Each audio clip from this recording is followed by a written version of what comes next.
You are listening to the John H. Project.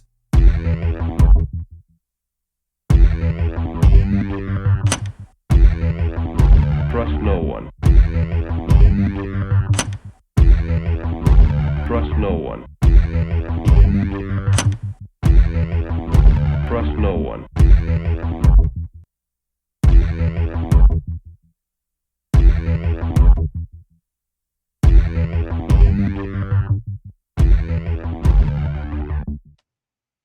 You found it. You're here. You're headlong down the runaway train that is the Anomic Age, and I am your host, John H. Happy to be back with you once again. Hailing from the coastal plains of the Old North State, I'll be your tour guide as we take a journey into the paranormal and the unknown tonight. It's going to be a great experience. We got a great guest. Mr. John Rhodes is with us this evening. So before we get into all that, please check out anomicage.com. It's the best place to find all things me. Like all the likes, subscribe to all the subscriptions. PayPal.me/anomicage. Patreon.com/anomicage as well. So, I won't belabor any of those points this evening. Let's get right down into it. John Rhodes, widely known as a crypto hunter, is an American researcher, investigator, TV personality, recognized for his decades-long work exploring unexplained phenomena, hidden histories, and unconventional scientific questions. Since the early 1990s, John has conducted pioneering research into the concept of crypto-terrestrials, proposing that non-human intelligences may share Earth with humanity while remaining largely hidden. You can find all of his research right there at cryptoids.com, which I'm putting on your screen right now. So cryptoids.com is the best place to find all things John Rhodes. Thank you so much for being with us today, John. Hey, you're welcome. Thanks for having me on, John. By the way, that's reptoids.com. Oh, my goodness, man. Reptoids. Reptoids. My apologies. It's I just didn't want you to. Great. Yeah, thanks for having me on. I've looked forward to this talk. Yeah, my apologies. It's actually correct on the website and under your name right now on the screen. So. Right on. Right on. Thank you so much, John, for being with us, man. We got to talk a little bit before the show, which was great. And I can't thank you enough for taking the time and dealing with the technology today for a few minutes, man. It's been fun talking to you in the midst of all this. So thank you.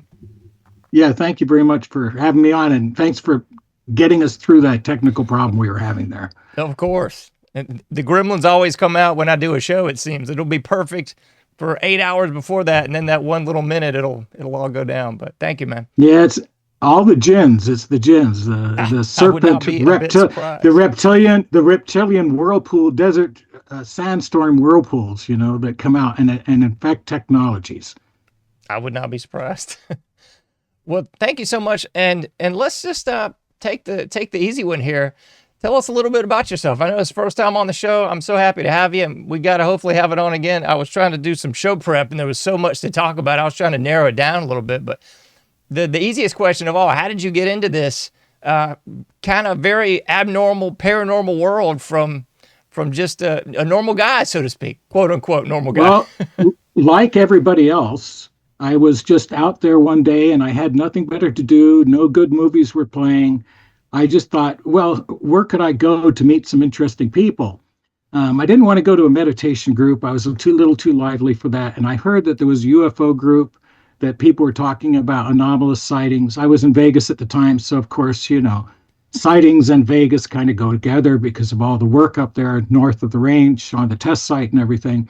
So I thought, okay, well, this would be an eclectic group to go talk to. And when I started going there, I was very much to myself, but I was listening to people, and a lot of people were talking about having encounters with little gray creatures that were walking around, kind of like Steven Spielberg presented in Close Encounters of the Third Kind. And one person pulled me off to the side and was talking to me more or less in private because they didn't want to hear anybody else or have anybody else hear them. And they were saying, I'm having something different happen. And when they explain it to me, this was a reptilian humanoid form that they had contact with. And I thought, well, that was kind of different. But When I did some traveling, I went to other UFO groups, and it was the same thing. Only once in a while would I hear somebody talk about this reptilian humanoid figure that they had encountered.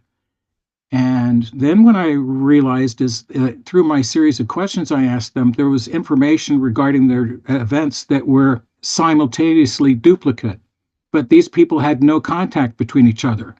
And so when it's like leaving a fingerprint behind, when you start seeing these fingerprints being in activity in the way they conduct their activities, or modus operandi, then you start recognizing there might be something going on here.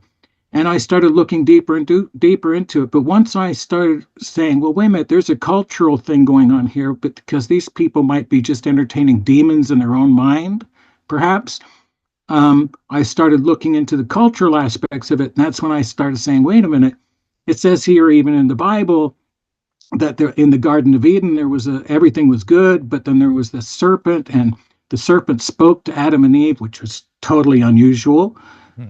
Because I think the Bible only records maybe a donkey or something speaking. And I thought, well, that's still a very unusual thing for the Bible.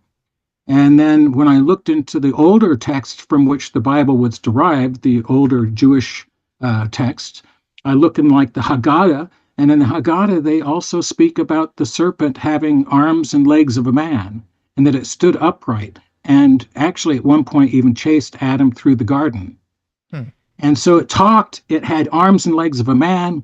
This seemed to match up to what I was hearing about. And then two other things occurred. The first thing was in the Roswell event, I was watching a program one night, and the mortician that was in charge of acquiring the caskets for the small bodies that were supposedly recovered from the craft, Glenn Dennis, I saw an interview with him, which he was talking about when he had met the nurse that was with the military crew. The nurse had drawn him a picture of the hand of one of the alien beings. And I noticed it had small circular pads or circles on its fingertips.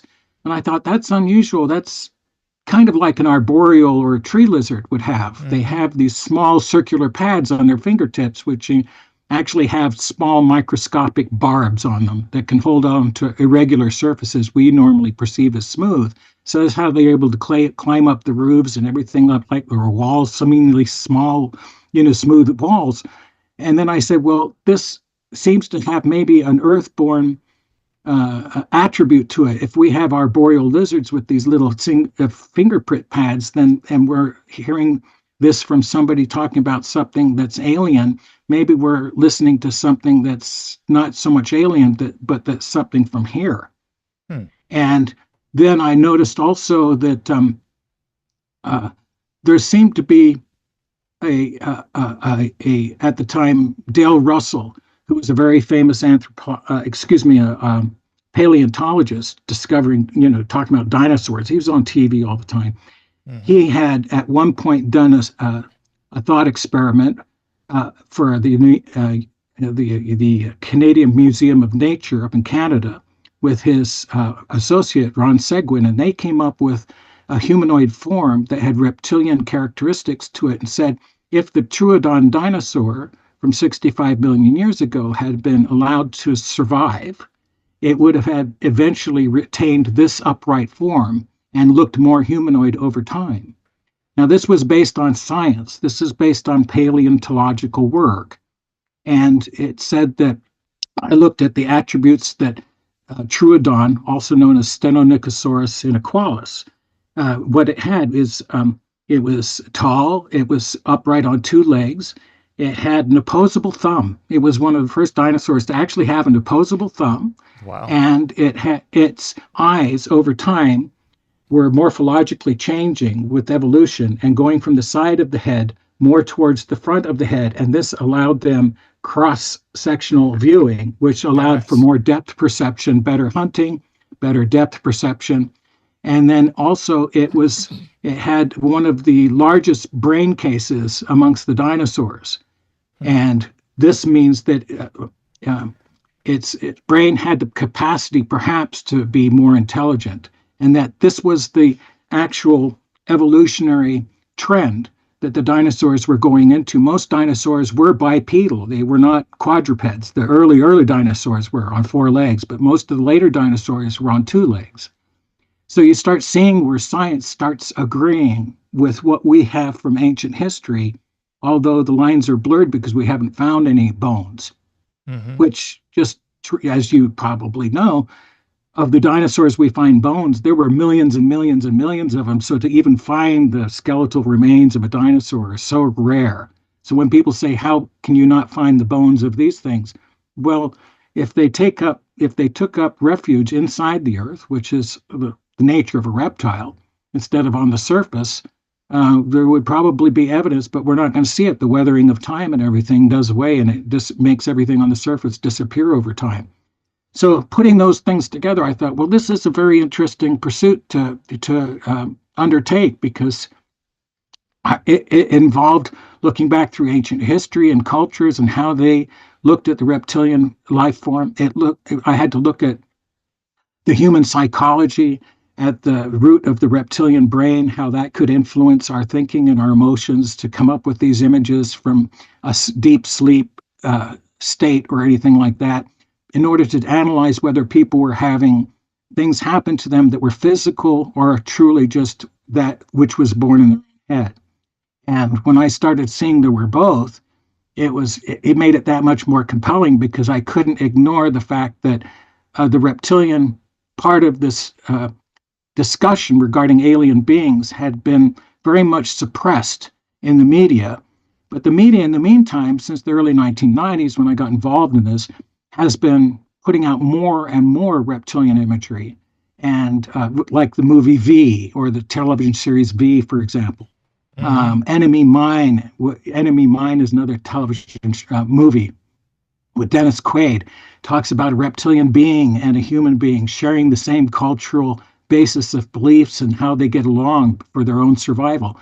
And I think actually the government over time has also reduced the discussion of alien beings to say extraterrestrial repeatedly, because they don't want people to start introducing a challenge into the political arena, saying, is there anything else on Earth that was Earthborn? It's not extraterrestrial, but is there anything else on Earth that could have had the capability of reaching a higher intelligence? And that's who we might be dealing with. They keep saying to us over and over again, there's no extraterrestrial threat, but they never say that there's no other terrestrial threat. They keep saying it's not Russia, it's not China with these craft, it's not this. They know who it's not. How can they know who it's not if they don't know who it is? Yeah. See, that's what. How can you say it's not all these other countries unless you know who it is? So That's that true. right there, that shows their hand right there. And these discussions, like in Washington, where these people are caught up in the politics of ufology, need to start changing the words they use. Otherwise, they're trapped by the limitations of their own language. Yeah, it seems like it's kind of lying by omission. It's like, well, you didn't specify, like on a FOIA request or Correct. something. You didn't specify Correct. this one little sector. Right. You just said all And, these. Yes, and a lot of these people who we're discussing these things with, these politicians, are advised by or were formerly themselves attorneys. And if attorney is not asked a direct question, and one that's carefully formed, they don't answer it. They feel that that's a slip that they can get right through. They don't have to answer it correctly. And when the government keeps saying there's no extraterrestrial threat, well, is there a non-human terrestrial threat? But see, that doesn't get asked. And I think that's a very interesting thing, as well as we keep thinking that maybe the government thinks that if we are suddenly told that the threat is here and it's now, and it's not off our planet, that people can't handle that idea. And if something does come from off our planet, how do we know that it wasn't part of their own culture that broke away to explore space and are coming back home? Mm-hmm. Could be. We might live on a planet with intelligent neighbors. Yeah. And I think that's a greater possibility than people can imagine. And I think they use the movies sometimes to sort of tell people, the predictive programming theory of, like, they're telling people what's really going on. And I don't know if you've seen it, but there's an old 70s movie. I'm a sucker for old 70s horror movies. It's an old 70s movie called Gargoyles. I think it's like early 70s. Oh, yes. Out in the desert. Anytime you think about this reptilian thing, like that's where my mind's eye, it conjures the images from that movie. And I'm like, that movie and the early 80s TV show V, not the remake, but the old one, that's right. Stuff I remember. But right. And and the word gets out. Hollywood presses its ear against ufology because it's trying to come up with new ideas that they can put on television. A lot of these writers out there, they don't have any idea about ufology. They're just basically fishing amongst the ufologists and taking information from them and working them into scripts that they want to do. But also there's, you have to question who runs Hollywood. And I do believe there's a cabal of people who run Hollywood. And those people very much are in charge of also ufology. And they're one and the same, because the television can't allow people to go out there and sound too credible, because it might change the entire worldview. In the case with reptilians, once we cross the threshold of something like 3% of America, 10 million people believe in UFOs, but 10 million people believe in reptilian humanoids now. So that's why when I was doing the discussions and doing television appearances earlier on with like Robert Stack, Unsolved Mysteries, there weren't that many television shows out there. The internet wasn't flooded with a whole bunch of people and entertainment. So the audience was absolutely massive. But see, I got my word out earlier on. And a lot of those kids that watch Star Trek and everything like that were able to hear it. And now they're young adults and mature adults. And they're pursuing this question that they had heard or contemplated upon. And it's becoming more and more popular. It's growing. Although there are individuals out there who like to say it's all evil and they're all out to eat your children. They're all, like the Queen's a shapeshifter and everything. This is part of how people sell books. Okay, so if you want to do that, sure, there's an audience for it. And a lot of the audience in ufology want to be entertained. They don't want the truth. They want to be entertained by it. And I understand that. But for our own fellow humans, we're trying to actually come up with an answer that's beyond entertainment, that's one that's based in reality. And that seems to be kind of a threat for them. It's the authorities that govern over us. It's the same thing as that they don't mind you talking about a UFO, but they don't want you to show one. Yep. It's always funny to me. I mean, they do this, here on the coast anytime there's a hurricane, but they do the same thing with the paranormal. They pick the most ridiculous caricature guy they can that's toothless and got a t-shirt that's ripped and they talks like an idiot, and that guy, we're going to talk to that guy. They don't want to talk to exactly intelligent people. So that's exactly what actually goes on. Okay, and that's why even television shows that want to talk about alien beings and such like that, they have their usual talking heads that do their appearances, but a lot of the information that they're actually saying is recovered from pre-interviews with other people about where the writers are trying to get an idea of what's really going on. So those speaking heads of theirs can have something to talk about. And it's all about control. It really is. But if you look at it in your heart, it's like I'm a Christian, but at the same time, I'm dealing with a subject matter that's rife with emotional charge, because they all feel like they need to it's all got to be the devil.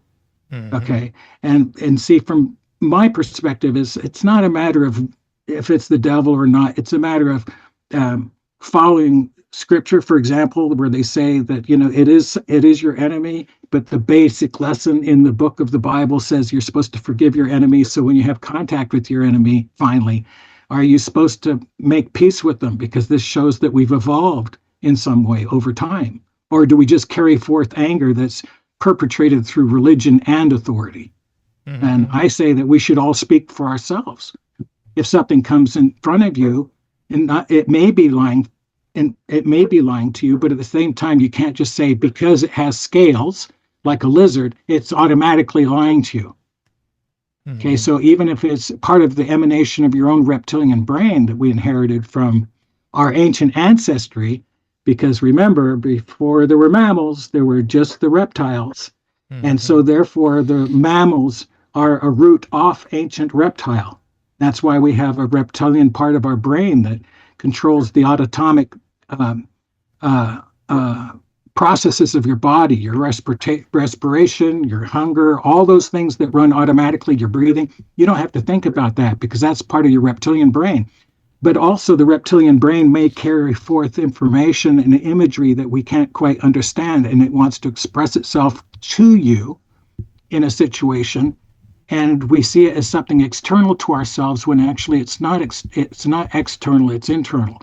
So there's these things that we have to look at and balance out whether something's physically happening or whether something's emotionally happening to the experiencer. And now, of course, YouTube doesn't like you to say, abduction. They don't want you to say, I did another radio show the other day. They said you can't use the word experiencer either. What? Because they're now a parallel. They say that one means the other. If you're an abduction, if you use the word abduction, it's the same as an experiencer experiences. So you're not allowed to use the word experiencer. So which means is that they're tightening our language, trying to control our free speech. Yeah. See, and by saying it has something to do with violence. No, it doesn't. Yeah, you can be abducted, but you can be abducted by your fraternal brothers to go for good hazing or something like that. It doesn't mean that, violence is going to be done upon you. So it's very interesting indeed. While I was thinking about this, like earlier today, I was really trying to put this piece of the puzzle together, and it's a great question for you, but the archetypal image of the snake, I mean, it seems to be hardwired into our DNA. And I was thinking about this because anytime you look at another culture or whatever, they don't have, aside from centaurs and minotaurs and stuff like that, they don't really have, substitute this animal. There's not like I don't know, like dog entities. There's not like, I can't even think of another, like eagle entities or something like that. It always seems to come back to this archetypal snake image. Whether or not you're talking about the Hopi, Quetzalcoatl, Aztec Mayan, and of course, jump across the pond way over there to Asia where there's all this lore of dragons. I mean, what do you think that is? Is it hardwired in our DNA, like an ancestral memory, an evolutionary, that reptilian brainstem kind of calling out from beyond? I don't know what to call it, but the psychology of it is wild to me. You're right on the spot with that. In the early days, in the tribes and the ancient cultures, their form of television was hallucinogens. They'd sit around a fire, they'd bang the drum, they'd all have visions, they'd all talk about what they're seeing, and this brought them happiness, peace, all these other things. And then you have drug use throughout ancient culture, and because this is at the root of the reptilian brain that's trying to free itself, you've now given it a drug that unleashes that and unchains that reptilian. And so therefore we start either being in fear of what we don't understand or we start embracing it. And that's why people throughout the world and leaderships of different cultures embrace the symbol of the snake, because it made them feel empowered. Because basically, if you think about it, if we have a reptilian part of our brain, you don't want people to be afraid of it because they're afraid of an aspect of their own psychology and they see it as invasive and an enemy. But if you remind them that this is part of our own deeper nature, then they can freely embrace it and see more. And this is why serpent worship throughout the world was very, very popular. It was a very empowering thing for people to go through. It's not till later we started having organized religions start defining these images and these symbols and making them so stark black and white. And for example, we have dualistic oppositional symbols in India when they talk about the serpent, and then they talk about the Garuda bird. And the Garuda bird was an enemy of the serpent. And you see these two usually unified in the form of a dragon later on through history, which means balance. You're in balance between your ancient nature and your more playful human nature. And then you have a religion that's predominantly spread throughout the West, where you have bird men, angels, and then you have snake men. So you see that the bird and the snake are always in opposition to each other in that way. And when the modern religions came along, they wanted to do away with snake worship. Okay, so they wanted all to be biblical.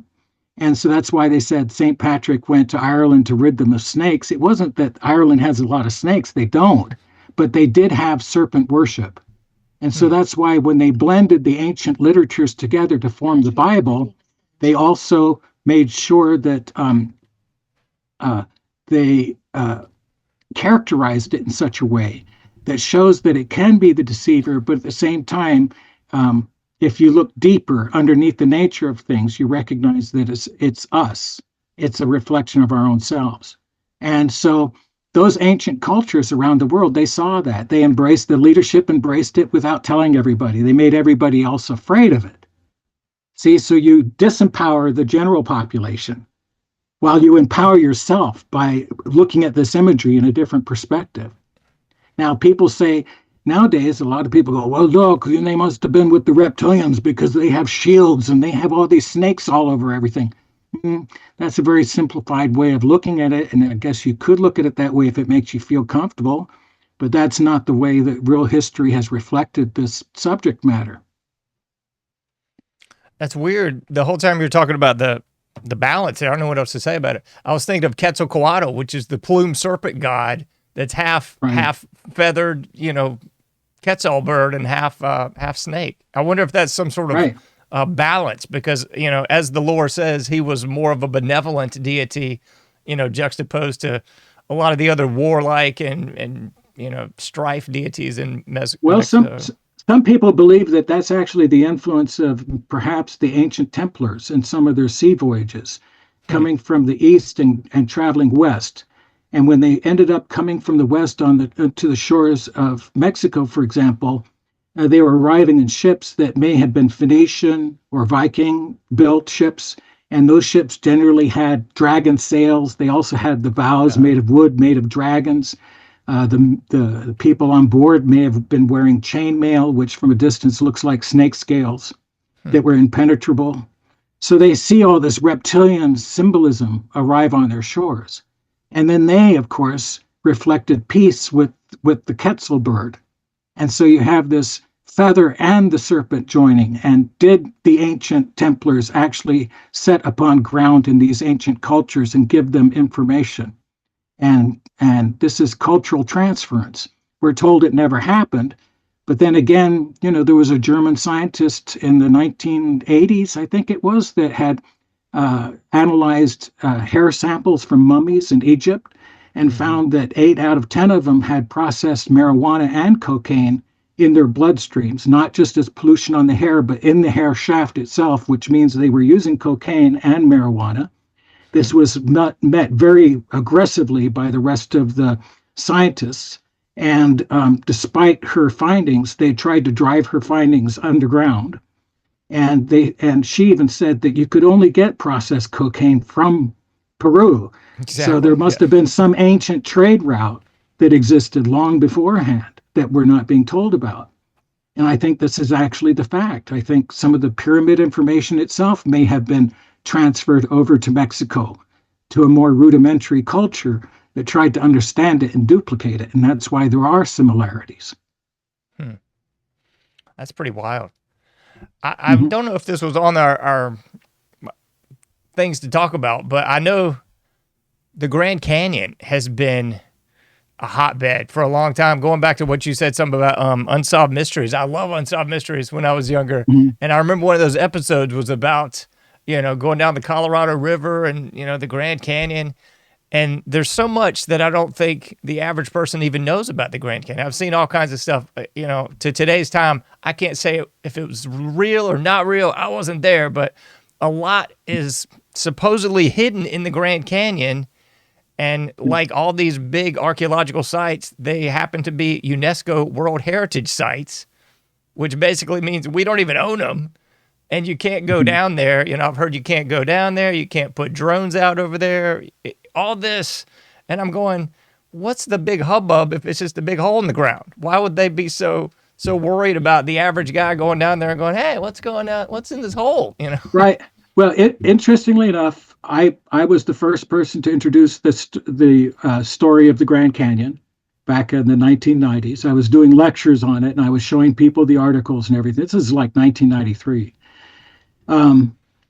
And I felt like I had found the location of it. In the course of my research, I got in contact with Chief Beneptawa, which was the main chief of the Hopi tribe, because he was the elder on Old Rabbi, which is the oldest of the mesas that they settled on. So technically, he was chief of the whole Hopi, even though he said every mesa has their own chief. So he was the chief of all of them.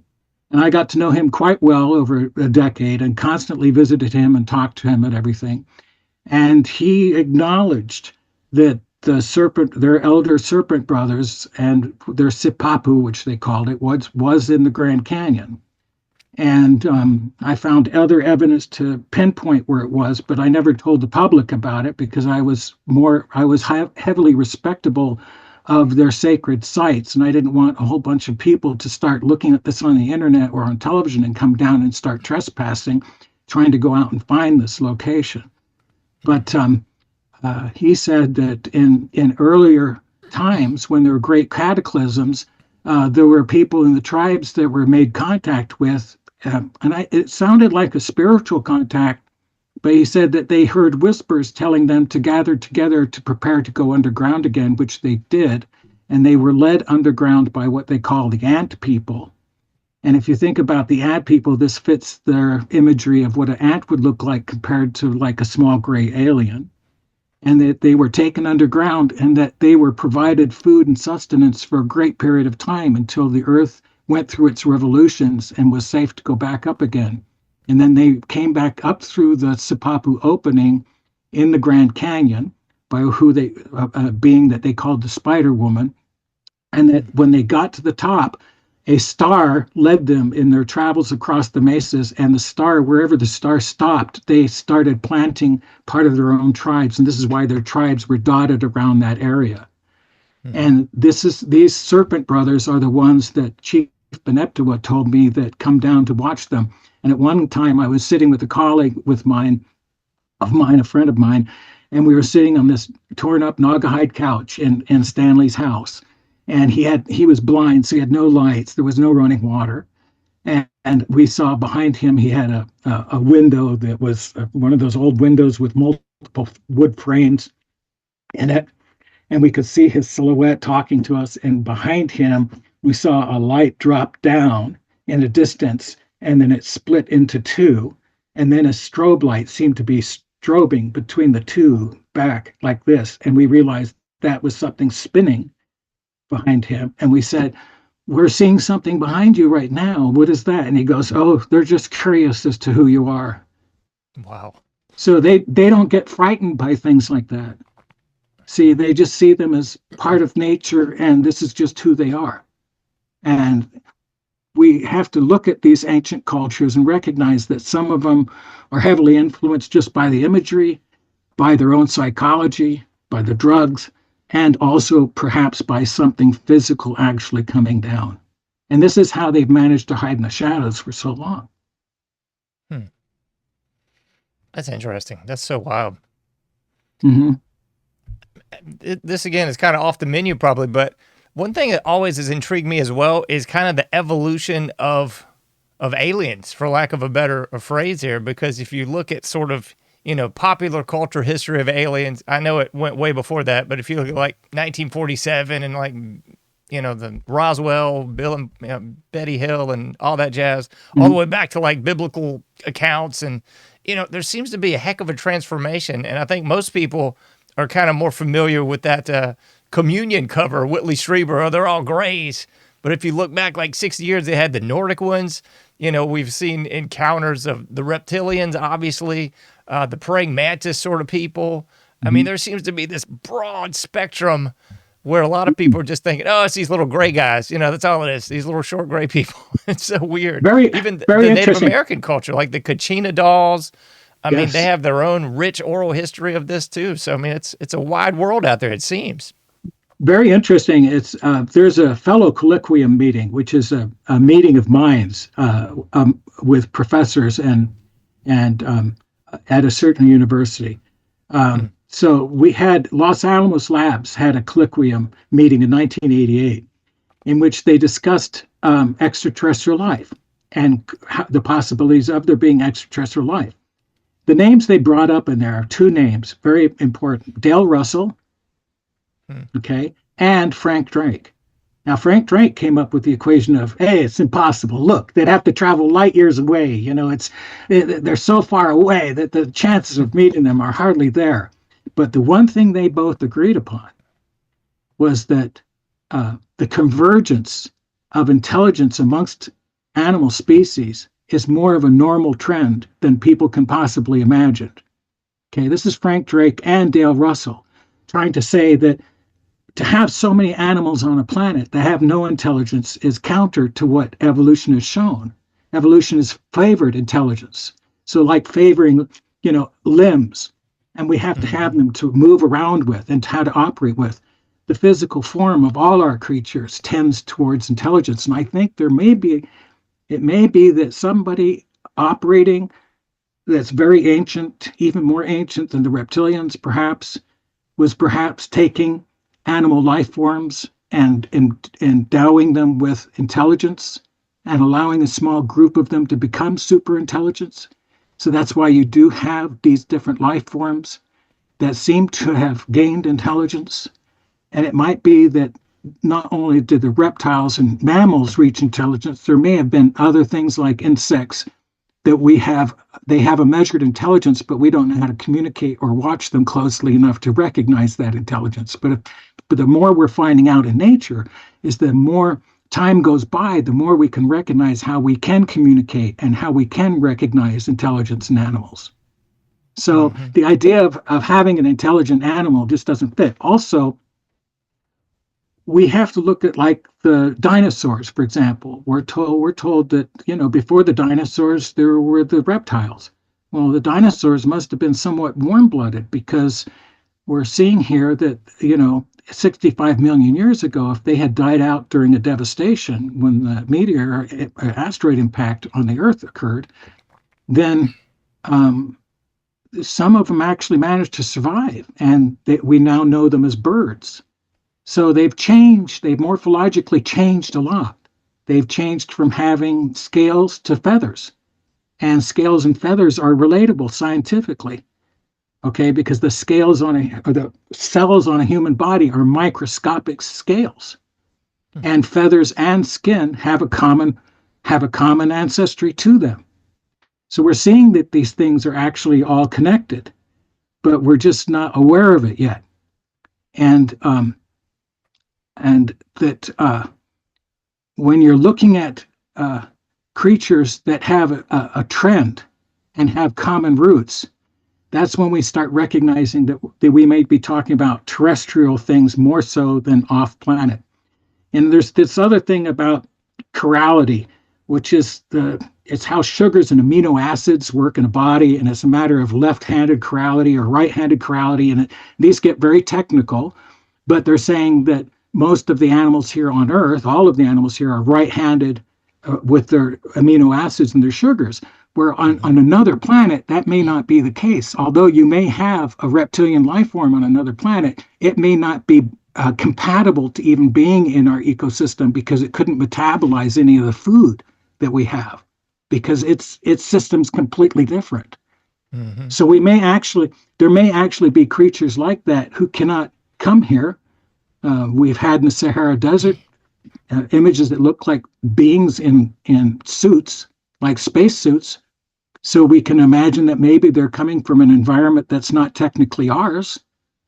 So we do have something happening off planet, I'm sure, and somewhere, but we definitely have something happening on planet that they don't want us to look at.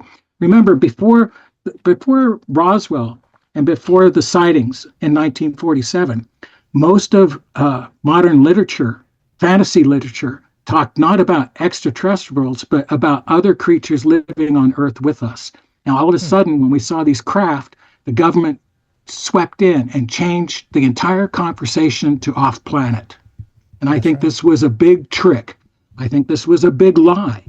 It was a big distraction for them to do it, but it allowed them to control the subject matter of something that's untouchable, something that we'll never know about, because you can't see it, you can't get off our planet, so it's all possible. But when you're looking at for something that's on our planet, it's much more provable. And I think that's why I, over decades now, have received a lot of pressures from people in authority to not pursue the avenue that I have been pursuing.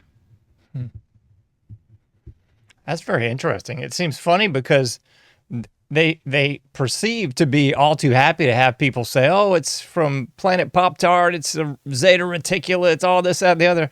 It's weird that they're going to push back on something being right here on this planet unless there's something to it. That sounds very, very eyebrow-raising. Yeah, eventually it's going to be told. With the discoveries I've made, there have been recently students who have approached, like the Yale University and stuff, forming thought experiments to see under peer pressure whether it can be withstood. And this met national news. And so I think by even putting a national focus on it is bringing it slightly to our attention that this might be eventually what we're looking at. Now, whether or not I'm involved in that discussion is another thing altogether, because I'm not exactly controllable, because I'm very independent in my thinking, and I won't allow anybody to tell me what to think or what to say. Now, that doesn't mean that everybody on camera is the same way. Mm-hmm. Very true. I don't even get into that one. The more I look at the media landscape today, the quote-unquote alternative seems a lot like the mainstream to me. But that's another... Right. Yes, it's true. And there are organizations in the United States that have infiltrated all levels of government and science, and they exert a lot of force behind the scenes.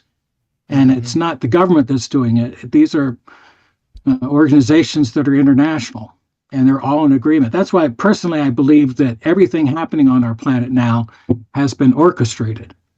I don't believe anything is organic anymore.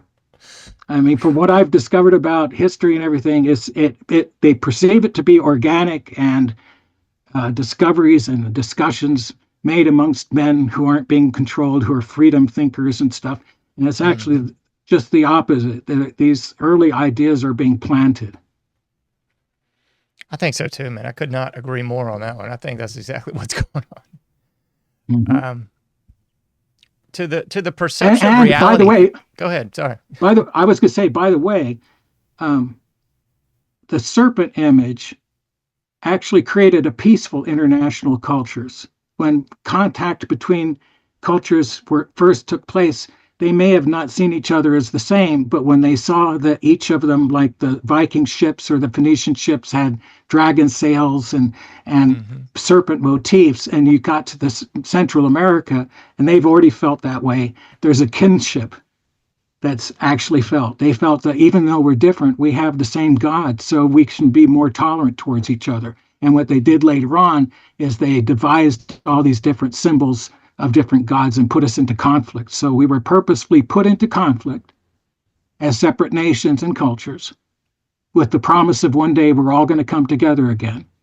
And I think even since 2020, this is the big push, because I think 2020 was the earmarked year in which the entire world has been set forth to a major change, an unbelievable change that nobody's ever witnessed before. And we're only still in the infancy of it. That's so true. I swear, man. I've talked about this so many times on the show, totally off topic of what we're talking about, but it seems, like the proverbial they, whoever they happen to be, seems to have set up like a big, sporting event between all the different cultures. Like, okay, you've got your colors, you got your mascot. All right, it's, Monday night football time, and everybody pick a side while simultaneously everybody's divided, and, the powers that be are just sitting back going, all right, we got them again. They come from an old school of thinking. The old school of thinking is competitiveness creates perfection. In other words, you compete. It's a competing culture. We've all been taught to compete, when actually we're being told at the same time we should assimilate and we should help each other and come into union. So in a school system, for example, we're all taught to compete. And it's not a matter of getting along together. It's competition. It's about burying your opponent. And see, that's all world thought. And we're now moving slowly into one of, instead of competition, it's cooperation. And cooperation just doesn't have the blood and gore and all the excitement they think. So they've been standing off it. But again, it's organized. It's create chaos to bring the solution to everybody and look like a miracle has happened to give them all hope. And I think we've all been trapped, even politically, in this arena. Personally, I believe that there's a one world government, there has been for a long time, and that the surface governments are controlled to a certain extent to keep us from annihilating ourselves. But at the same time, we're made to look like this is all we've got.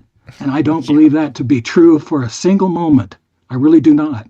And if there's something that your government is holding a secret, if they need to do something they feel bad about, they'll get one of the other governments to do it. So then they don't have any hand in it where they feel that, they've had to do something. Like if a UFO witness had to be killed, are the men in black human?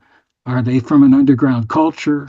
What is going on? And personally, I've met the men in black 3 times. Okay. And I know each time I met them, these were human beings and they were dressing up in costume. It's like they were told to go put their costume on and get the car all polished and everything like that. The Really? Grand Canyon Caverns, the Grand Canyon Caverns in Arizona is where I encountered them. And it's interesting because the individual that gave me the Dulce information that became so famous about an underground base, which for the last 20 or 30 years I've been talking about, that individual was called and told for me and my colleague not to go back to the Grand Canyon Caverns, otherwise it would be bad for us.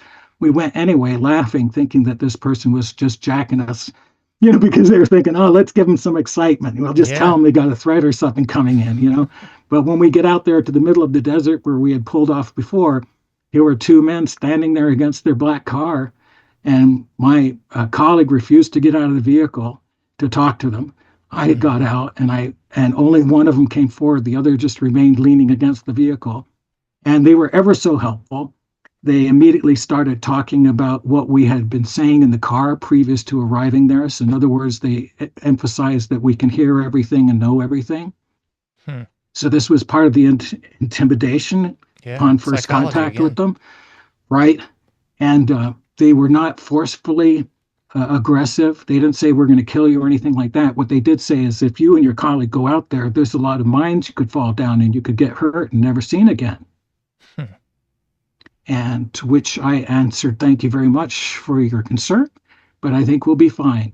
And even though I was shaking inside, I spun on my heels and turned my back on the man in black and walked away from him. And my colleague and I proceeded to walk off into the desert in search of an underground cave we had thought was there, other than the main canyon, with the tourist spot. And strangely enough, we didn't even say anything about this for like 10 minutes. We just started walking and we were just looking around and everything. And finally I said, did that just happen? Wow. Because it was so shocking that we couldn't even process it. We couldn't even talk about it. We were sitting there like 2 zombies walking around looking, and it wasn't fake. It just didn't occur to us, and it took time for it to sink in. And those are the kind of things that happen. So, and you find people putting listening devices under your cars that you can't find and things like that. You have to think, well, they might be thinking I'm up to something illegal, so maybe they're normal people, just watching or doing something. But at the same time, you can't help but understand that the subject matter has already got a deep history of people being intimidated. So it's just a matter of what are you willing to do? Because these guys can do everything. They can stop your Social Security checks from coming in. They can keep your tax returns from coming in. I did a television show with Kevin Nealon. I was on it 3 separate times. He and the producer both had me in the green room saying, John, if you get back home, will you tell us if you get a jury summons in your mailbox? And I said, why? And he goes, a lot of our people talking about UFOs have got jury summons, so it's been difficult to arrange their interviews. And when I got back to Las Vegas, there was a jury summons in my mailbox. Really? Right. But see, the producers of the show don't want to say anything because this is the way Hollywood gets the wink and nod. They get the funding from somebody. Well, because there's millions and millions of dollars and careers on the stake in Hollywood, they will do exactly as they are told. They can't justify, well, we're going to do the right thing. No, that's not the way they think. They think financially about the show. When I did the Grand Canyon Caverns show, talked about the Men in Black on the UFO hunters, they had a forensic artist come out with the police department, Chicago. The guy was a little shady, but cops can come across that way. And when he did the artwork based on our memories, myself and two other people, about the Men in Black we'd encountered, my Men in Black encounter was there at the Grand Canyon Caverns. That's why they shot it there.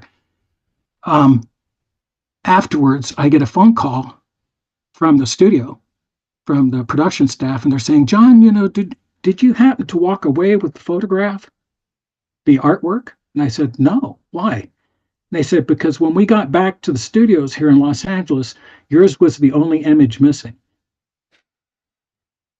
And I said, well, why don't you mention that on the show? And they go, oh, no, not going to do that.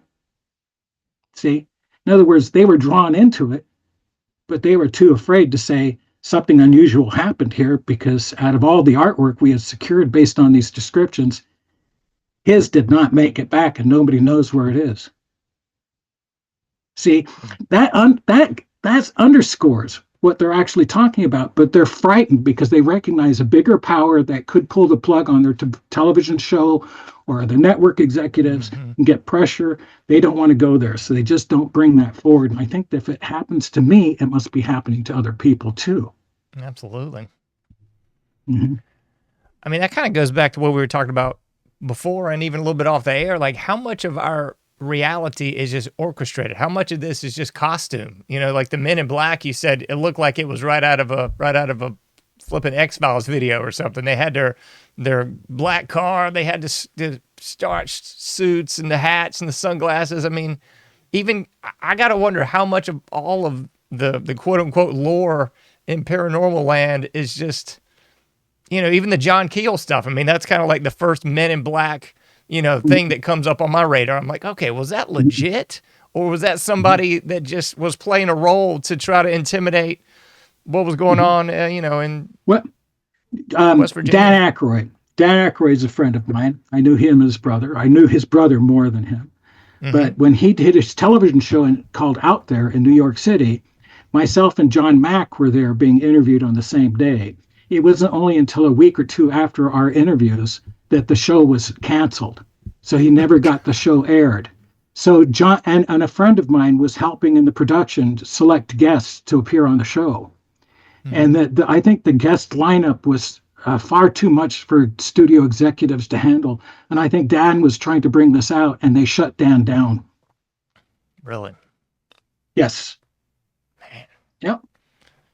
That's crazy. And it's very easy. It's very easy for them to do that. Now, Dan isn't going to say they shut me down because I'm bringing something out. He's going to be more vague on it and everything like that without pointing a picture. He said he encountered somebody outside. He was getting a call from one of these rock stars or something outside the studios, and across the street he saw what appeared to be a man in black in an older vehicle. Then the next time he looked, he was gone.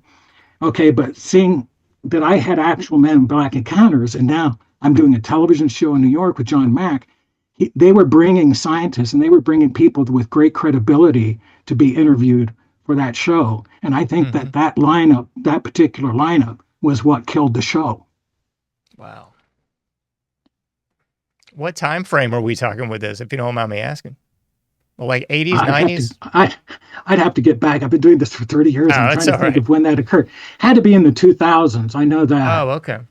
So the early 2000s, and I'd have to get back in my notes, but you can look up on the interview.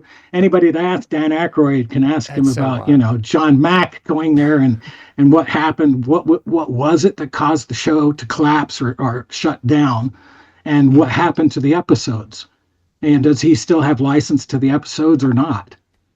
Because I think that would be very interesting to hear what people had to say on his show.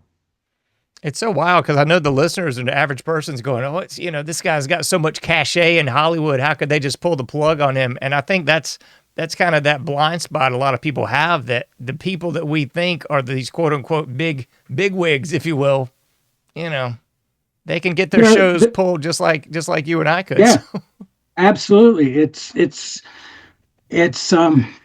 It's all tightly controlled. And, even the executives are difficult. Even the television shows, Ancient Aliens, if any of those shows, you say, what title do we put down below you? I'll say, well, okay, since I discovered the subject of the reptilian stuff, how put down there pioneer in reptilian studies? Oh no, we can't do that. See, we can't guarantee that because the executives they'll most likely change that. See, so even people making the TV shows, the producers and everything, have to pass all these episodes through executive level. And those people are usually businessmen and they belong in a fraternal brotherhood. Okay. And they have an agreement amongst all of them, just like certain radio show hosts who might want to blackball people, have a blacklist and call other radio show hosts and say, will you join my blacklist, program that we've got going on here? Because there's some people we shouldn't just have on the air.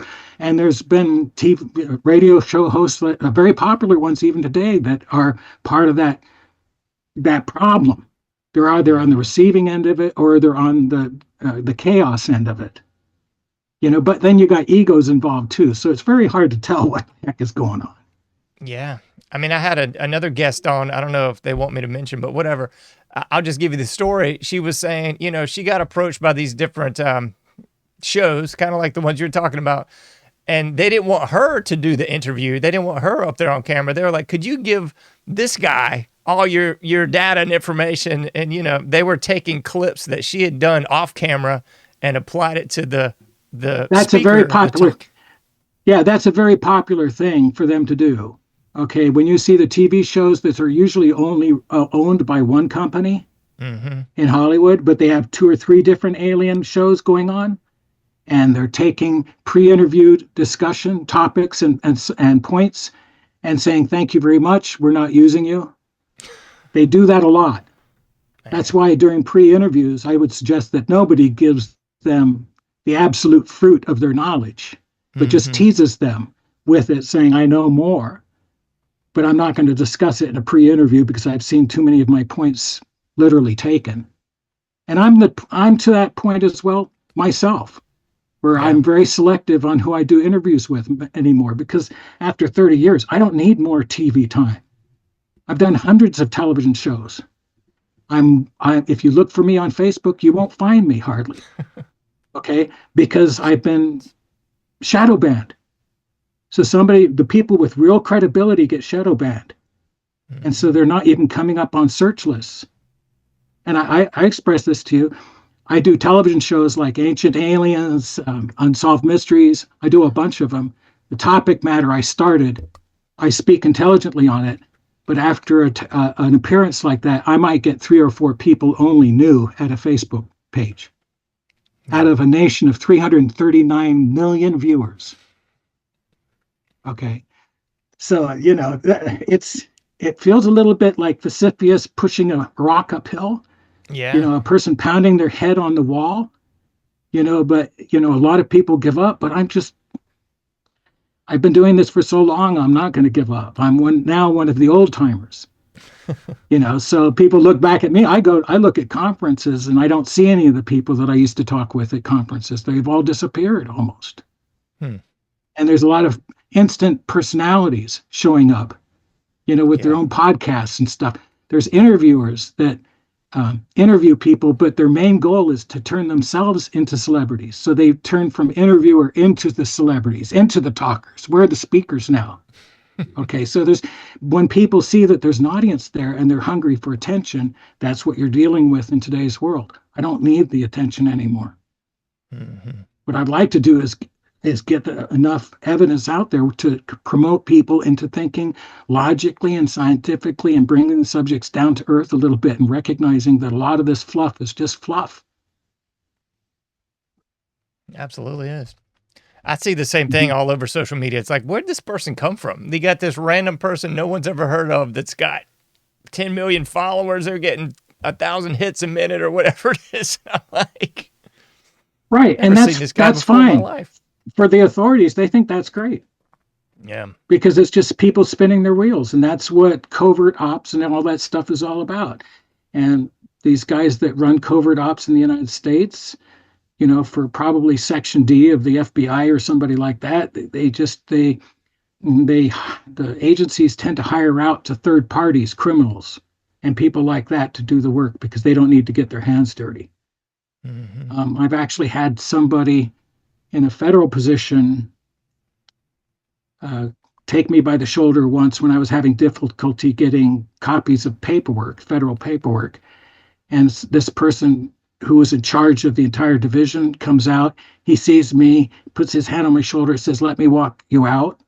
And then on the way out, he says, "I don't know who you've pissed off, but you've got some of the most disgusting, horrible, violent individuals in the world working black ops on you." Jeez. Okay. And he says, "I don't want," and he said, "I don't want anything to do with them. I don't know you. I don't know what you've done, but their intimidation of me is forcing me to say this to you and warn you." Okay. So all of this is behind the scenes. It doesn't happen to everybody. I wish I were making it up. It'd be easier.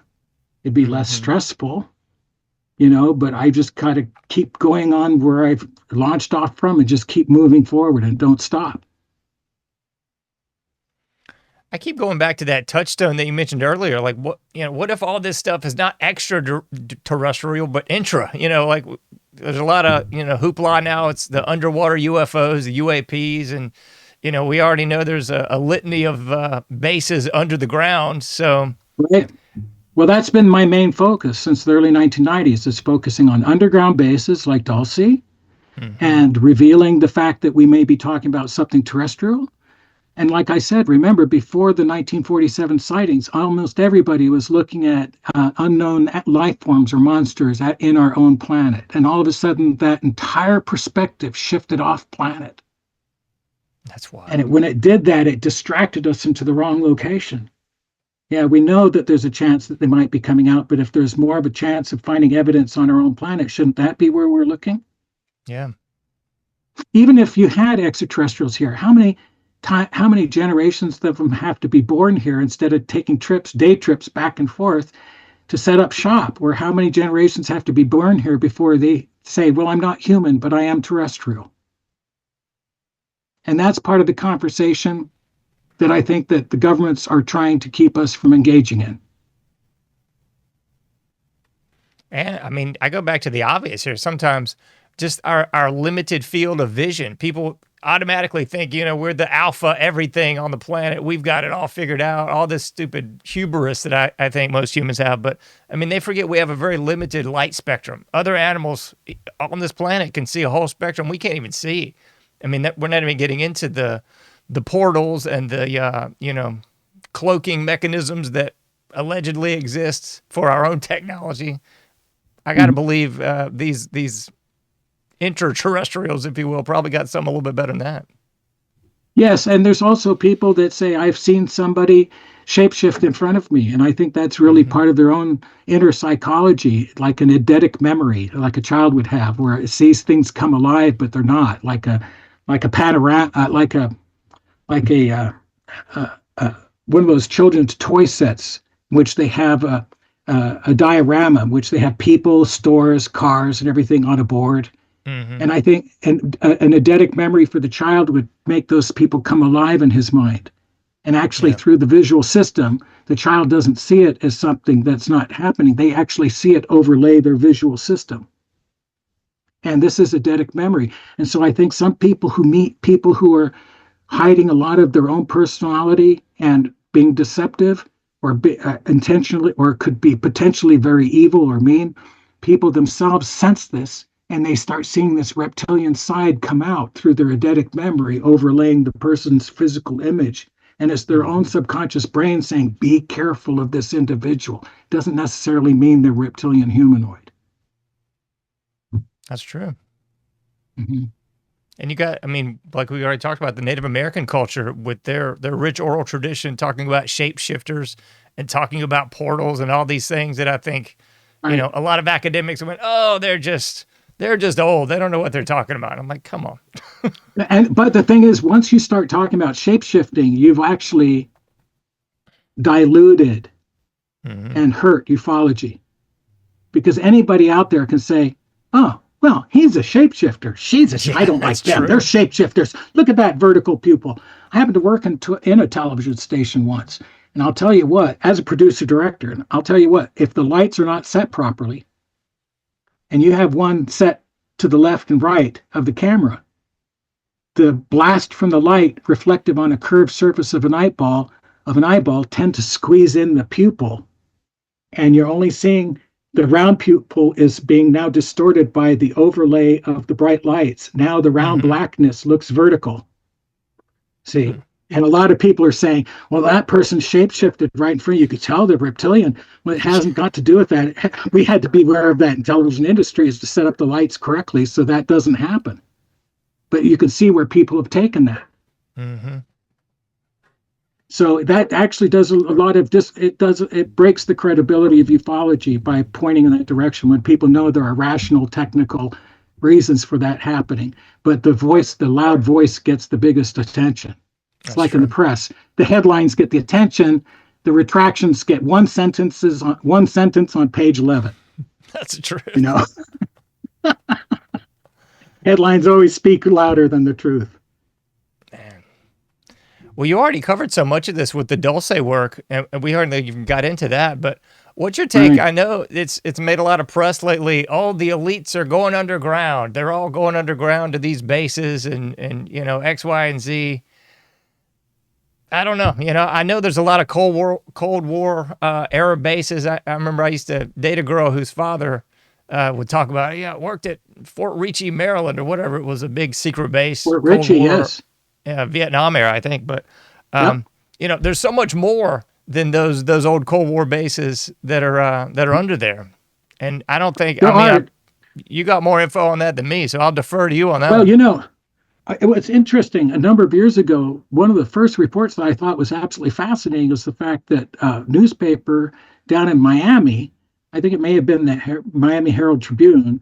I'd have to look that up in my records, but they came out with an article saying that they had made a call to the government and found out about FEMA. Mm-hmm. And they found out that 3/4 of all the people in FEMA at that time had above top secret clearances. And then they said, why would they have above top secret clearances? 3/4 of the people involved in FEMA, which is trying to prepare us for a nuclear war underground or something like that. It just seems like a little bit much, right? Yeah, I thought they were just handing out water and tarps, you know. Right. No, what it turns out is that FEMA's original was to make sure of the survivability of the government and continuity of government operations after a disaster. It had nothing to do with people. Had nothing to do with helping people. So that's why when Hurricane Katrina came along, they were so inept in everything they did. It's because all of their focus has never been on the rest of us. General Altunin, who was a Secretary of Defense or Deputy of Defense over in Russia, in a book that I have, was quoted when he was asking the Russian parliamentary for more money, had said that the United States had already at that time, and this is in the 1990s, 270,000 underground bases. And so I went, 270,000 underground bases, and that they had built, that we had built, that the Russians counted. And I'm sitting here thinking, we're only talking about a few of them, 270,000 bases, exactly what's going on. Yeah. And I think that they were so afraid of a nuclear war that they may have actually have underground bases and even done test programs in which they put people in the underground bases to see how they would work out, what kind of problems they would have psychologically, socially, any other issues like that. And they may have been running these people underground as trapped civilizations or trapped personages for a long time just to see what the effects, the psychological and physical effects would be in advance of their taking occupation on a large scale. And when they show underground bases like Ritchie or over in the Carolinas, there's another one I forget, and I'll remember its name in a minute, which the government has admitted was an underground base, and it was being maintained by a television company, a local television company, Greenbrier Hotel. The Greenbrier Hotel, yes. within reach, like maybe 30 minutes of driving out of Washington. They had this as the first place for Congress to go to in case of a nuclear war. And Oh, it was a wow. hotel, and the entire bottom of the hotel was an underground base with large conference rooms and bunk beds and dining halls and all kinds of stuff. And they had a company on the surface that was disguised as a television repair company, and they were in charge of maintaining the entire base. But of course, this is all public knowledge now. Hmm. So they're not there. They have that. And it's very interesting because they show it as very gray concrete, very sparse. Nobody would want to stay in there long. Yeah. And really, that's not the way it is. The real underground bases in the United States are made by people who are Imagineers from Disney and stuff like that.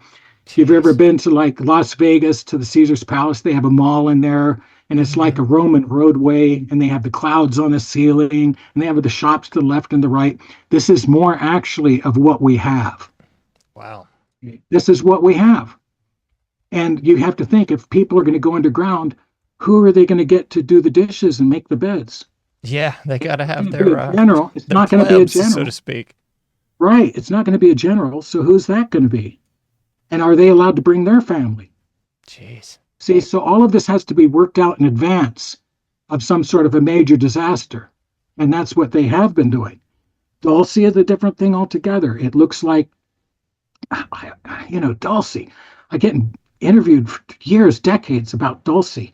And every time I mention, hey, those radio towers up there, if you look at who they're registered to on that mountain up there, it's kind of interesting, but no TV show will touch it. Hmm. They won't mention it because there's two groups. One of them, and this used to be off of city data information on the internet where they talk about cities and their data, what the population base is being, the average income and everything. And when you look up who had the registration on those towers up there, one of them was a law firm that had scientists involved that were working in genetics. And the other was a Department of Energy, DOD antenna that was involved in electromagnetic spectrum studies. So electromagnetic spectrum studies and genetic studies, they're Wow. under the official registers of the antennas on the actual mesa. Makes you think, well, why on that small Indian reservations would they have anything to do with there? So it underlines that something's really going on, but I cannot get a television show to talk about it. That's weird. And it's on an Indian reservation too, so they basically on already an own Indian the reservation. land and can do whatever they want. Right. Well, even where the base is, they keep misdirecting people to the mesa. And it's not the mesa. There's a mesa directly north of the town that hugs the town. And there's a road that goes around it. And they keep mentioning to the northeast where these towers are. This is where the base is. And it's not actually that. It's to the northwest. There's a road that goes out towards another Indian reservation. And where they meet, they've had the Indians that have taken me there say, this is where the craft have been seen to come in out of the mountain. They point to the left-hand side of the road, and they say, this is where we found the body. And I'll say, what body? Somebody dropped somebody from a helicopter and onto the reservation, and this person was basically pulverized on the fall through the trees and everything to the ground, so we knew he was dropped from great height. They also found a head on a spike facing inwards towards the Hopi reservation. So they were psych ops or something like that. Psyops Yeah, was that's what I trying was to going to get say. people That's some psych warfare. are trying to moves. get people to stay away from that particular area. They don't mind that the television shows go elsewhere. And when I get up there with the television shows, I tell them where it is, but inevitably they don't care what the experts say that have been studying this.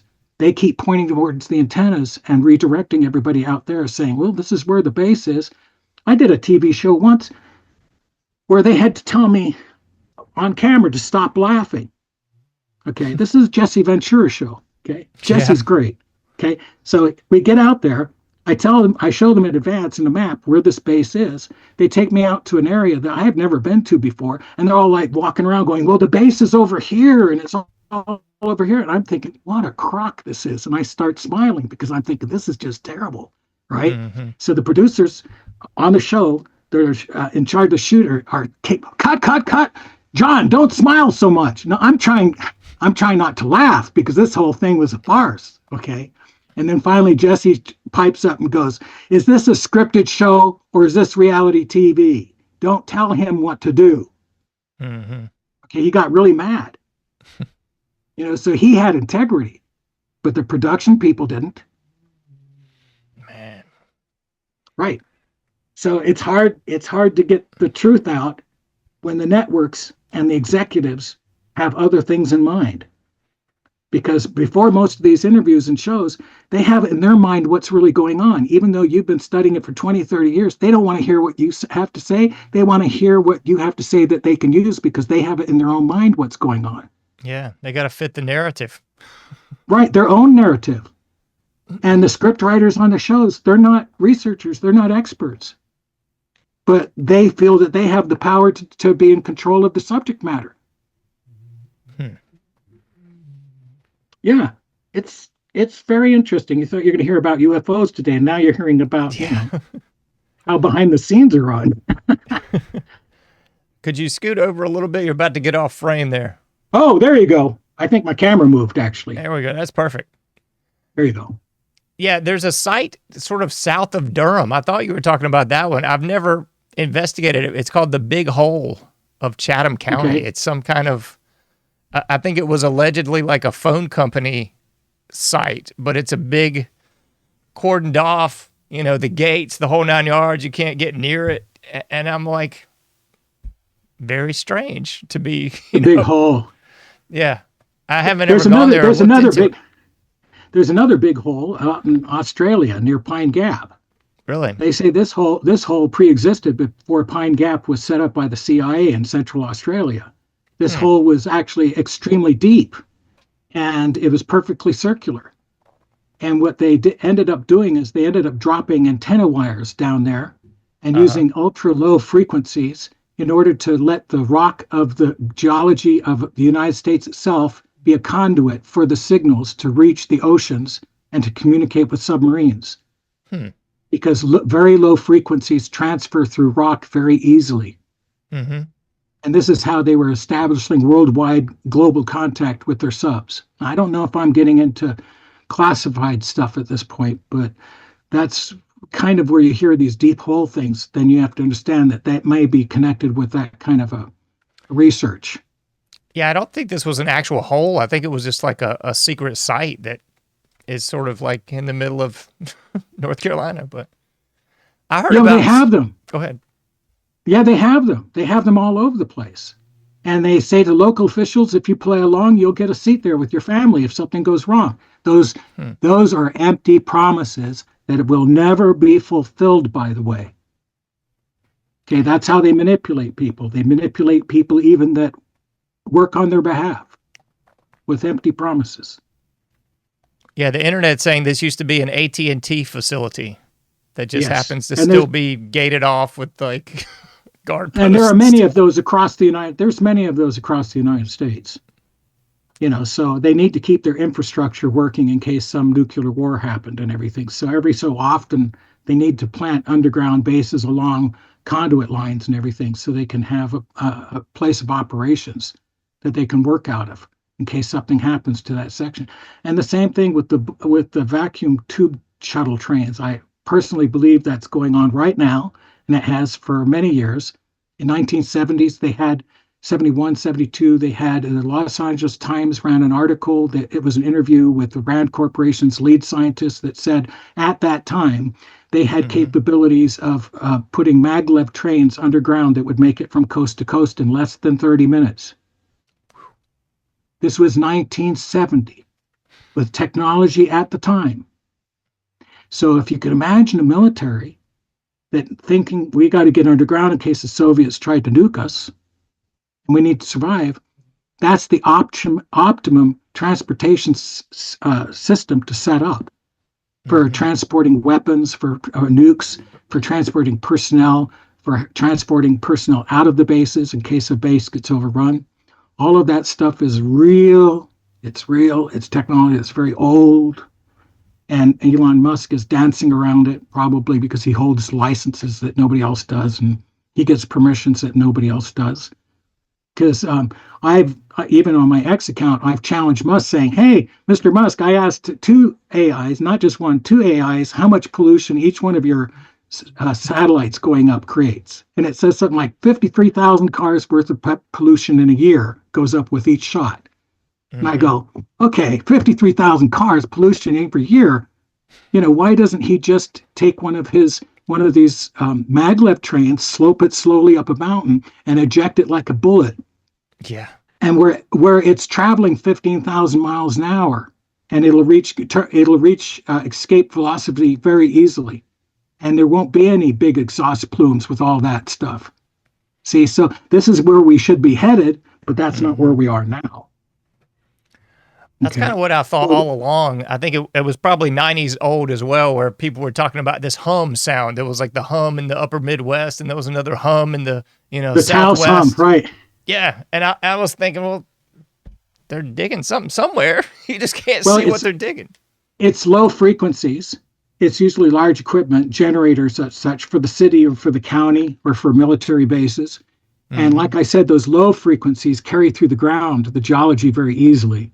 So when you've got something working at extreme low frequencies, that signal will travel some great distances.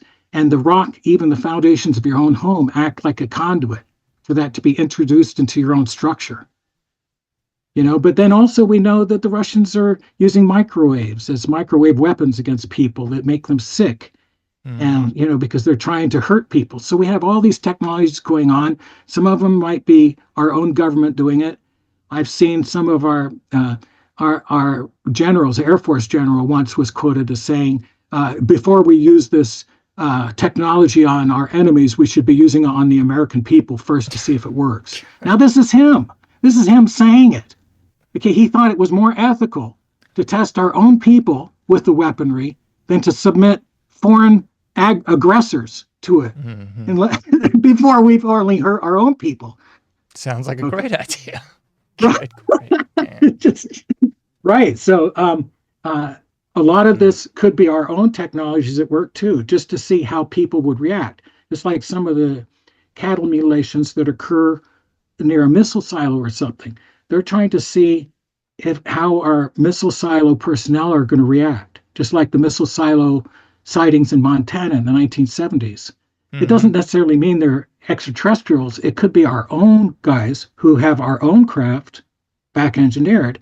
We're trying to test to see what the average reaction is going to be, whether these people can still even function. Yeah. Having seen that. Now, I've done a lot of work with cattle mutilations, which I think is the most exciting work I've done, only because it's much more provable. It's much more scientific, So to me, it gives me satisfaction. I've just mentioned for the first time on another show just recently that I told Tom Kuka, who is the sheriff up in Pend Oreille County in Montana, where they had all these cattle mutilations. If this is a scientific thing going on, I noticed that in 2006, this cow was mutilated. It happened on the day when you checked the weather reports and saw the annual reports for all the weather and saw that day had the strongest winds of the entire year.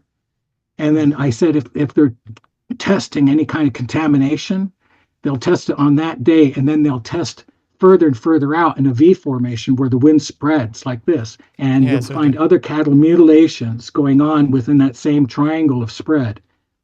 And we were able to determine that it looked like a pig farm community up there had accidentally spilled 3,000 gallons of pig sewage into a drinking reservoir that was feeding 3 cities. Jeez. Okay. And that's where the cattle mutilation happened. Okay. So we're talking about somebody out there that's like in that movie Contact that helps Jodie Foster make it on the space trip. Somebody out there who's got a degree of compassion for everybody else, and they're testing animals and leaving them there without incinerating them or anything, because they're hoping that we would pick up on the clues as to what's going on and what are they being tested for. And the bodies, when they line the bodies up, the line of bodies are usually towards bodies of water. And so that's how I determined. I had to look at the lake. And then the next year, what happened is I'd go back and on like Google Earth, I'd place a place mark where the cow was and a place mark where the canal opening was to the lake. And I'd draw a line right through it, and I would extend the line out. And the next year that happened, two more cows were mutilated.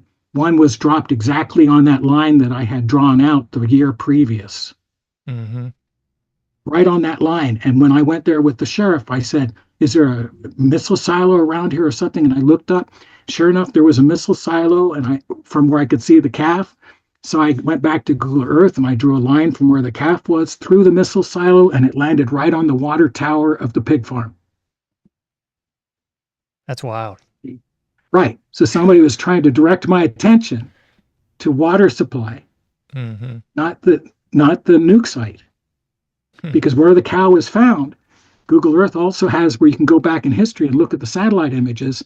I saw tire tracks starting after before the cattle mutilations, tire tracks over time starting from the nuclear silo over towards the field where the cow was found near where a water well was. So those guys were testing the local water around there from the nuke facility.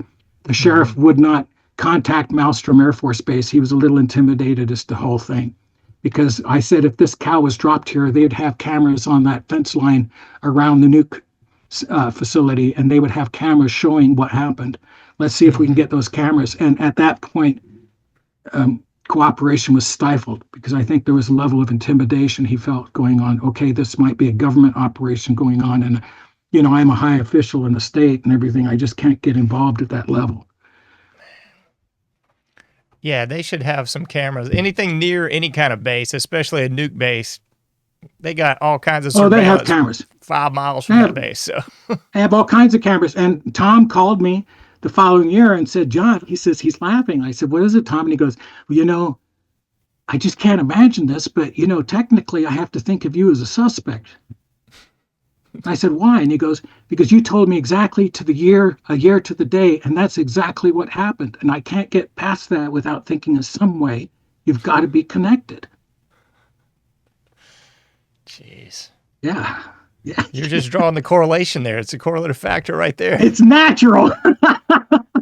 I said, I can't do all this stuff. I don't have a chopper. I don't have a way of not leaving footprints and depositing a cow's body. When I got out there, it had been out there for 6 weeks in the sun. Not a birds would land on occasion, but they walk around for 2 or 3 seconds and then fly away. They wanted nothing to do with that cow's body. Meanwhile, another cow died about a quarter of a mile away. They take me to the other cow and they said, this one died only 2 weeks ago. The one you visited, the mutilated cow, that's been there for 2 months. This one out there 2 weeks ago, it was to the bone. There was no flesh left on it. Very, very few bones, but it was to the bone. And that was another cow. And he goes, see, this is what predators do. They don't leave it like that. Mm-hmm. Okay, so it's not predation. And they can't get, and local officers are much smarter. They call the state, and the state is where they meet their opposition. Because if it has something to do with a contaminated site that needs cleanup, can you imagine hundreds of millions of dollars going to that and everything? What it would do to your meat industry? Okay, so then I get a phone call from the gentleman that appeared with Oprah Winfrey on that famous episode where he says, "I'm never eating meat again, and I'm in the business." And this caused a big uproar in the news, if you can remember that. He called me and he said, "John, I want you to know that," he says, "even though we won that lawsuit, Oprah paid for the whole thing. George Bush at the time went and made it actually if you say anything that's going to make people feel uncomfortable about our food chain, that is now an act of terrorism." Of course it is. Okay, so he said that's how they stopped him. And he was calling me just to let me know, because that's what they're doing now. Okay, so we can't even really come out with the truth about cattle mutilations without being called terrorists. To me, that's amazing. That's insane. It's all about finances. They're protecting industries. And these industries have been going for 100+ years, and they've got powerful people, and they are dangerous, dangerous, dangerous. We've seen it in all the spy movies. When it gets over 100 million into the billions, you got people dealing with, we're justified in killing this individual because look how many jobs it's going to affect and how many Food Yeah. food is going to take off all the tables of all our employees. They look at the trickle down effects, and they justify that for acting the way they do.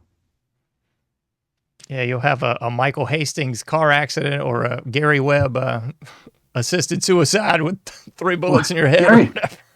well, Gary Webb, he did the right thing. I mean, he was following up on real information, and they took him out.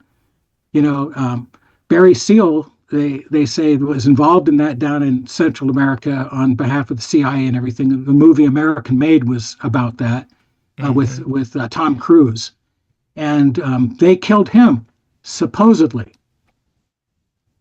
Okay, and I say supposedly because he was a marked man from the very beginning, and he was so liked amongst law enforcement. I can't see them just abandoning him to an assassination.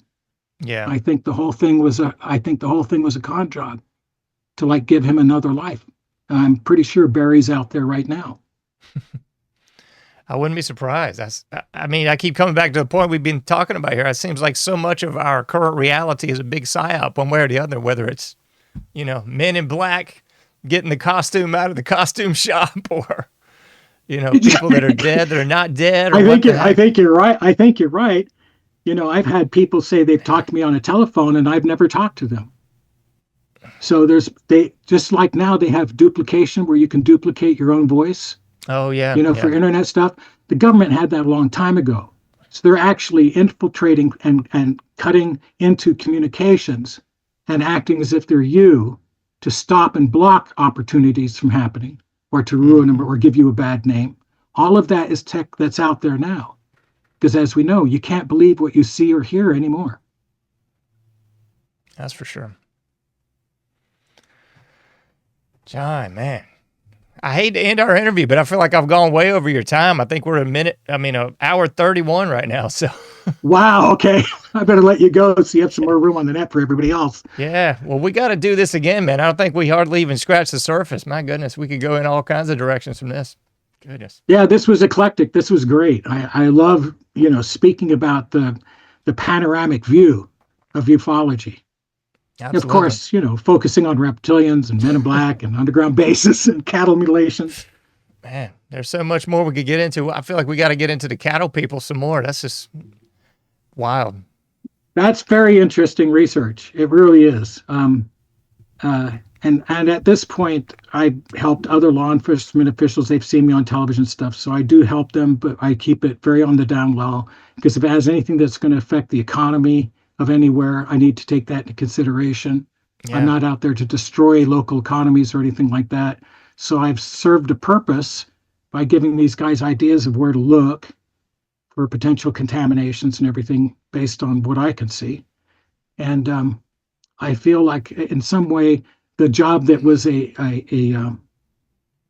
hobby has turned out to be quite useful. And that's what I like best is something that you can put into operations that helps people on a qualified level to be able to understand what's happening instead of being lost in the chaos of the conversation. That's true. There's enough chaos out there for Pete's sake. So there's a lot. Just turn on your computer or your TV and you can see it all over the place. Absolutely. So my next appearance will be on Unsolved with William Shatner. They're doing an episode that's supposed to air any time now about the dinosaurs and their potential evolution into reptilian humanoids. That's what I was interviewed for, so you can keep your eye out on that. That sounds great. Well, thank you so much, John. Tell us the best way that people can follow what you do and support you. I'm going to put your website on the screen while you're talking. Okay, let's see. Twitter, X, I'm at the Crypto Hunter, the Crypto Hunter. And on Facebook, I'm at John Rhodes, Crypto Hunter. You'll have to search hard for it and find me. And let's see, the website is reptoids.com, reptoids.com. It's rather old. I'm going to need to update it soon. If anybody's out there that really knows web stuff and would love to participate, give me a call. Hopefully by then, it won't have already been taken care of. That sounds great. Well, if you'll stick around for a minute, I'll wrap things up and say goodbye to you off there if that works for you. Sounds good. Thank you very much, John. It's been a pleasure. Thank you, really man. has. It's been a pleasure. I had a great conversation. Great conversation. All right, folks. Man, Great conversation. Hopefully y'all took some notes on this one. Feel free to replay this, go back, pause it. That's what I like to do when I'm watching good stuff like this. Take some notes. You'll need to. As I always say, you can't do everything, but you can do something. Please get out there, do your part, make a difference, and I'll be seeing you sooner than later in the Anomic Age.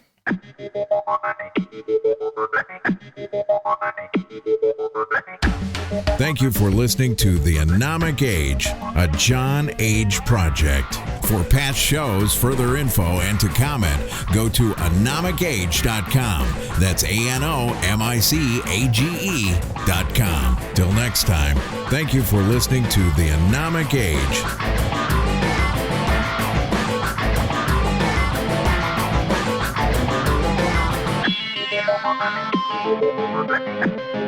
Thank you.